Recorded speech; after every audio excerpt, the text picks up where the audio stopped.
उत्तर प्रदेश के हमीरपुर, फतेहपुर और कानपुर जिलों को जोड़ने वाला एक ऐसा मामला सामने आया है जिसने पुलिस अधिकारियों को भी हैरान कर दिया।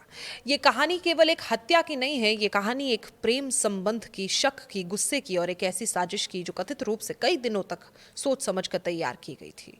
8 मई की सुबह फतेहपुर जिले के टीकरा गांव में सब कुछ सामान्य था। 25 साल विजय निषाद अपने घर से निकला था, 25 साल का विजय, और परिवार को लगा कि वो किसी काम से गया है और शाम तक लौट आएगा।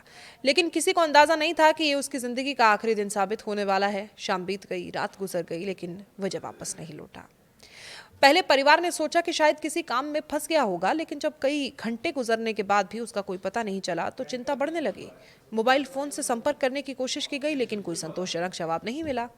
दिन बीतते गए, परिवार की बेचैनी बढ़ती चली गई। आखिरकार 11 मई को बाकेबार थाने में गुमशुदगी की रिपोर्ट दर्ज कराई गई और उस समय शायद किसी ने नहीं सोचा था कि गुमशुदगी का मामला आगे चलकर एक बड़े हत्याकांड में बदल जाएगा। पुलिस ने सबसे पहले विजय की आखिरी लोकेशन, उसके मोबाइल फोन रिकॉर्ड को और हाल के संपर्कों की जांच शुरू की।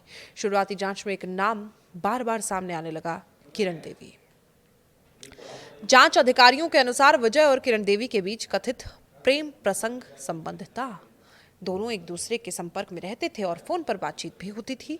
जैसे जैसे कॉल रिकॉर्ड की जांच आगे बढ़ी, पुलिस का शक गहराता गया और पुलिस को पता चला कि 8 मई को विजय और किरण के बीच कई बार फोन पर बातचीत हुई थी। तकनीकी साक्ष्य संकेत दे रहे थे कि विजय आखिरी बार उसी दिशा में गया था जहां किरण अपने ससुराल में रहती थी। यहीं से जांच ने नया मोड़ लिया। पुलिस टीम ने निगरानी footage, mobile location, call detail record को एक दूसरे से मिलाना शुरू किया और कई दिनों की पड़ताल के बाद जांचकर्ताओं को लगा कि इस मामले में केवल गुमशुदगी नहीं बल्कि कुछ और गंभीर बात छिपी हुई है। जब किरण देवी और उसके पति का कामता प्रसाद निषाद से पूछताछ शुरू हुई तो शुरुआत में दोनों ने सामान्य जवाब दिए, लेकिन पुलिस का दावा है कि तकनीकी साक्ष्य और लगातार पूछताछ के दौरान दोनों के बयान बदलने लगे और कई सवालों के जवाब आपस में मेल नहीं खा रहे थे। जांच आगे बढ़ी, पुलिस के सामने एक ऐसी कहानी उभरने लगी जिसने पूरे मामले की दिशा बदल दी।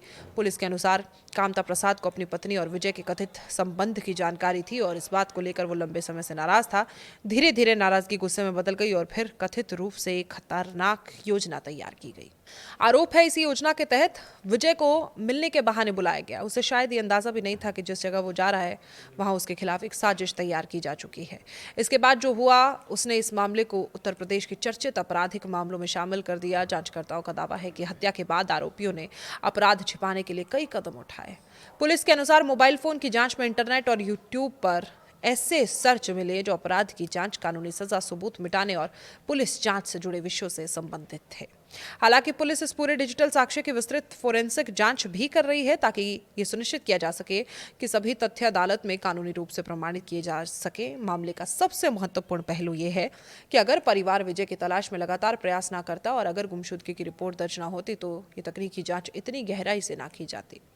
तो संभव है कि ये पूरा मामला लंबे समय तक एक साधारण गुमशुदगी के रूप में ही दर्ज रहा, लेकिन आधुनिक तकनीक, मोबाइल डेटा और कॉल रिकॉर्ड और पुलिस जांच में धीरे धीरे उन परतों को हटाना शुरू किया जिनके पीछे कथित रूप से पूरी साजिश छिपी हुई थी। अब इस मामले में दोनों आरोपियों को गिरफ्तार किया जा चुका है। अदालत में आगे की कानूनी प्रक्रिया जारी है। अंतिम सत्य और दोष तय करने का अधिकार न्यायालय के पास है, लेकिन इस घटना ने एक बार फिर ये सवाल खड़ा कर दिया कि जब रिश्तों में भरोसा टूटता है, गुस्सा नियंत्रण से बाहर हो जाता है और विवाद का समाधान कानून की बजाय हिंसा में खोजा जाता है तो उसका अंत कितना विनाशकारी हो सकता है।